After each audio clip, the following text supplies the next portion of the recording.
Τι έχουμε εδώ? Έχουμε ένα οργανάκι το οποίο είναι data logger και μπορεί και κάνει καταγραφές αφού έχει πετάξει το μοντέλο. Λοιπόν, αυτό το συγκεκριμένο μοντέλο πέταξε και τι βλέπουμε? Στην πάνω μέτρηση είναι τα αμπέρ που καταναλώνει αυτή τη στιγμή επειδή είναι συνδεμένο. Και βλέπουμε λοιπόν ότι σε στάση αναμονής έχουμε μια κατανάλωση 10 mAh. Όχι, 100 100 είναι αυτό? Ναι, 100.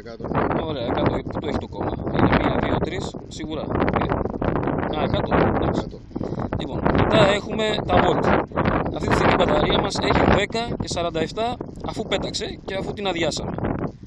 Πιο κάτω έχουμε καταγραφή των watt. Αυτή τη στιγμή σε στάση πόσο είναι αυτό? 1,1. 1,1. Ωραία. Σε σχέση πάντα με την τάση και με το ρεύμα που έχουμε κατανάλωση αυτή τη στιγμή. Αυτή τη στιγμή ενώ είναι εν ηρεμία βέβαια το μοντέλο, γιατί όταν μπει μπροστά το μοτέρ οι μετρήσεις αλλάζουν.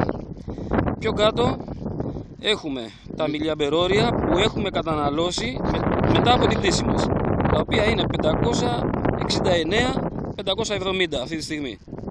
Και πιο κάτω είναι βαθμοί και Fahrenheit, οι οποίοι βέβαια αυτό μπορούμε να το αλλάξουμε μετά τον προγραμματισμό του. Στην επόμενη σελίδα βάλαμε και τους βαθμούς Κελσίου. Ωραία, άλλαξαν οι βαθμοί. Ναι.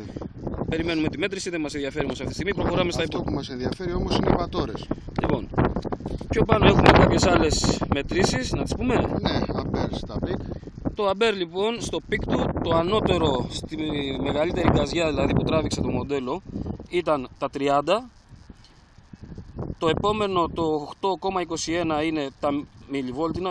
Όχι, είναι η τάση της μπαταρίας.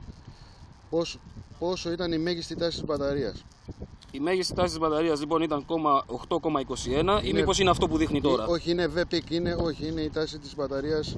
V-μη, είναι V-μη. Θα το δούμε στο χαρτί. Ωραία. Πιο κάτω λοιπόν έχουμε το V-peak που μου λες ότι ήταν τα 300. WP είναι αυτό. WP, τι είναι αυτό? Είναι η μέγιστη ισχύς. Μέγιστη ισχύς λοιπόν. Τα 305 W που έπιασε. Ναι. Και πιο κάτω είναι αυτό που μας ενδιαφέρει, τα 5,5 βατόρια.